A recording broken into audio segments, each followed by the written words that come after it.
Bonjour à tous, je brassais mes cartes, je suis tombé, ces 5 cartes-là sont tombées, je me suis dit c'est le point de départ de ma vidéo, attention. Et là en ce moment cette tierce, je sais pas, pour ceux qui sont fidèles, hein, elle revient quand même régulièrement, c'est la première qui est tombée.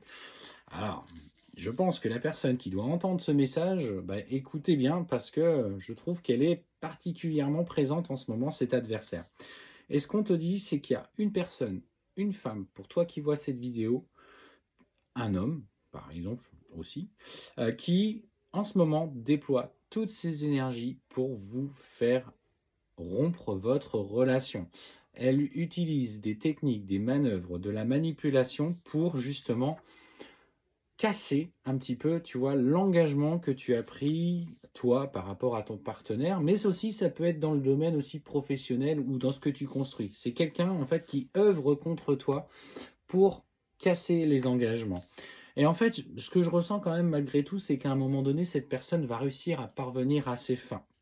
Elle va, en tout cas, ou elle est en train de le faire, ou ça vient juste se produire, hein, ça peut aussi résonner pour toi, elle a réussi clairement à bousculer ta relation, le domaine professionnel, elle t'en voulait. Clairement, elle t'a en ligne de mire, elle t'en voulait. Et ce qu'on te dit aujourd'hui, c'est que bah, toi, tu dois avancer. Ce qu'on te dit, c'est que la communication, en tout cas les compromis, sans parler forcément de retour de l'être aimé si tu es dans une relation, mais ce qu'on me parle, c'est des compromis vont devoir être faits avec la personne qui partageait ton cœur.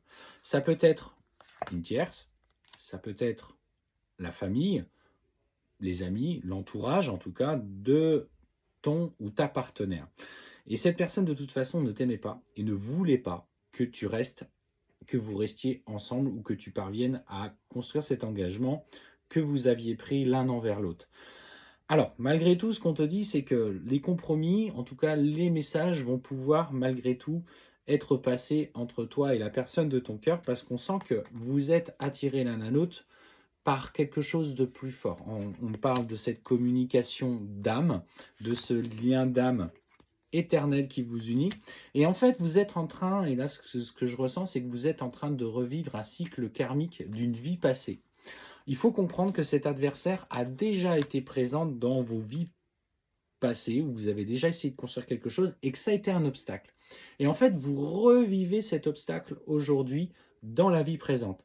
Il serait peut-être bon, en méditation, d'aller voir, si tu es quelqu'un qui est adepte à ça, ou en tout cas par le biais de thérapeutes, d'aller voir un petit peu dans cette vie passée le rôle que cette personne a pu avoir, que ça peut être une mère, un parent, un père, un frère, une sœur, parce que tu dois justement aller guérir cette blessure-là qui a déjà meurtri ton âme par le passé. Alors, on te dit qu'après cette phase de compromis dans un premier temps, parce que vous allez avoir besoin de communiquer, il va y avoir cette phase de silence qui va s'installer entre vous.